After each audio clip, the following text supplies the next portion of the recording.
Okay, let's give you guys some practice. So in the previous video, I showed you that whenever you differentiate x to the power of n, it will give you this here. And at the moment, we don't know why this is true. We're just going to accept it for the time being. And then I will show you in the future why it's true. Basically, all these three mean the same thing. It's just a different way of writing it. Okay, so when you differentiate x to the power of n, it will give you this. Suppose f of x equals x to the power of n, then f prime of x equals this. Blah, blah, blah, blah. All these are the same thing. Okay, now your turn to practice now. So suppose f of x equals x to the power of 8. Work out f prime of x. Okay, so press pause and have a go. Okay, remember that the formula is that when you try and differentiate this, it will become so when f of x when f of x here, let me start again.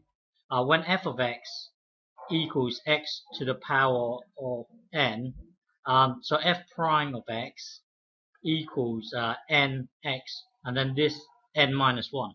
So basically move this down here, and then later get the 8 to take away 1. So it will give you this 8 x to the power of 7.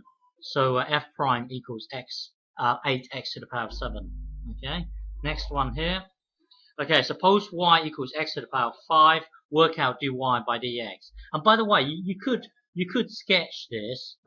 It would be something like this, and then you could set up your a and b, and then use that technique. But this is quite long-winded. We now have a formula where you can just differentiate it straight away. Well, anyway, press pause and have a go.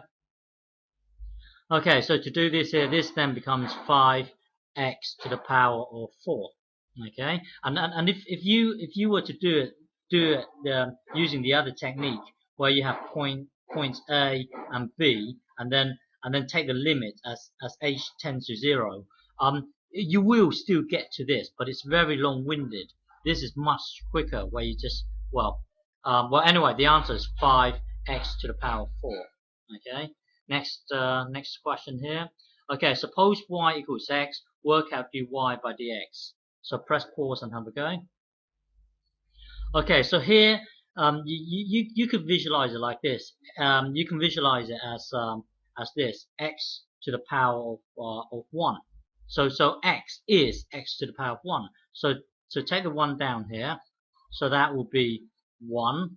Okay, and then this 1 itself, take away 1. That will be so this here will be your answer. So now you've got 1 times x to the power of 0. Well, x to the power of 0 is 1. So you've got 1 times 1. Basically, this here is just 1. Okay, so dy by dx is equals to 1. And if you draw a graph of this, this is your y, this is your x. Y equals x looks like that. So when it's 1 here, then it's 1 here. When it's 2 here, it's 2 here. It has a gradient of 1. That's why dy by dx is 1. Okay. Okay. Next one here. Okay. Suppose y equals 7. Work out dy by dx. So press pause and have a go. Okay. So if you draw a graph of y equals 7, it will look something like this. Now the gradient you can see is 0. So dy by dx is 0. Or you can visualize it like this. Visualize it as y equals 7. You can visualize it as x to the power of 0, because x to the power of 0 is 1. X to the power of 0 here is 1. So the number 7, you can visualize it as 7 times 1. Now, because it's in this form here, you can do this. When you differentiate it, you get this. Oh, well, actually, there's a new rule that you need to understand. But basically, what I'm trying to say is, you move this down here. So that would be 7 times 0, and then you've got x, and then 0 take away 1. That would be minus 1 here. So 7 times 0 here would be 0. So you've got, at the moment, you've got 0 times x to the power of this. Well, whatever this is, 0 times whatever that is, it's going to be 0. So basically, this is going to be 0. Okay, and you can see that when you draw a graph, this gradient here is 0. Okay, next one. Okay, work out dy by dx of this here. Okay, so this is as a clue. Visualize this as x to the power of a third. Okay, so you should know that from our section on indices, you should know that when we don't really understand what it means to have a power of a third, so we immediately jump to the cube root of x. Or if you have x to the power of a quarter, we don't really understand what it means to have a power of a quarter, so we jump to this. So now I've given you something like this, you can also jump in reverse. So if I give you this, you can also jump to this. Or anyway, do whatever you want. Work out the derivative of this. So press pause and have a go. Okay, so visualize this as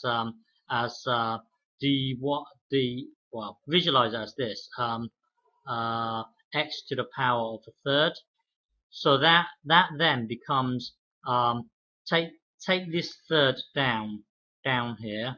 So this will then become a third. Oops, that will then become a third, and then x to the power of this thing take away 1. What is a third take away 1? A third take away 1. I'm going to visualize the 1 as 3 over 3. So this will become minus 2 over 3. So this will be your answer here. Okay. Next one here. Work this one out. So press pause and have a go.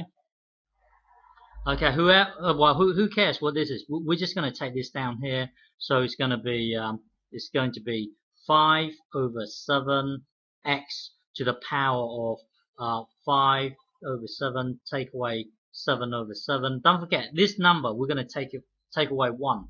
So it's going to be minus 2 over 7. So this here is your answer. Okay. Next one here. Okay, so press pause and have a go.